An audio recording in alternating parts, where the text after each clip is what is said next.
full-time officials in the NFL, would that make the officiating any better? I don't know that the incremental improvement would be worth the expense because you ultimately would have to dangle some significant money to get Ed Hockley to give up his law practice, to get the other accomplished officials to give up their primary jobs. But I think it could make it better, and it at least creates the impression they're trying to make it better.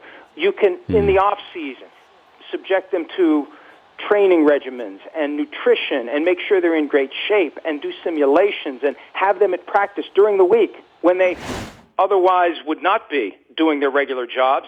You can have them go to a team practice and officiate the team practice on Thursday. There's a lot of things you can do if you have full and unfettered access. I think the NFL's real issue here is from a business standpoint. How much can we pay these folks, and how much of a premium would we have to pay to get our best officials to continue to do it?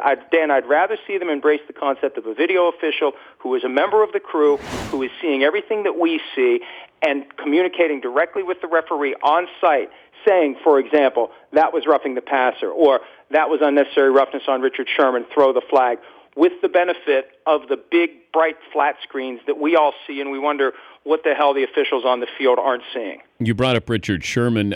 Is there going to be any more repercussions with that? I saw Carpenter's wife, Dan Carpenter's wife.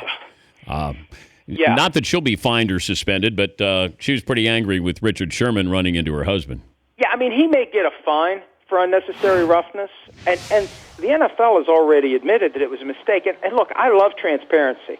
But I don't know how I feel about Dean Blandino tweeting in real time that it was a mistake while the game is still going on. I have no problem after the game, Blandino going on NFL Network or coming on your show, my show, wherever, and saying, well, yeah, we acknowledge that was a mistake. But there's just something about it when it happens during the game that makes me say, why don't we have something in place that Walt Anderson's the one who hears it and fixes it? They have that pipeline, and there's a lot of cynicism about that pipeline, that they use that pipeline back to the league office when they shouldn't. Well, they didn't use it improperly on Monday night, because if they did, there would have been a flag for unnecessary roughness, there wouldn't have been the delay of game penalty, and that mess wouldn't have happened.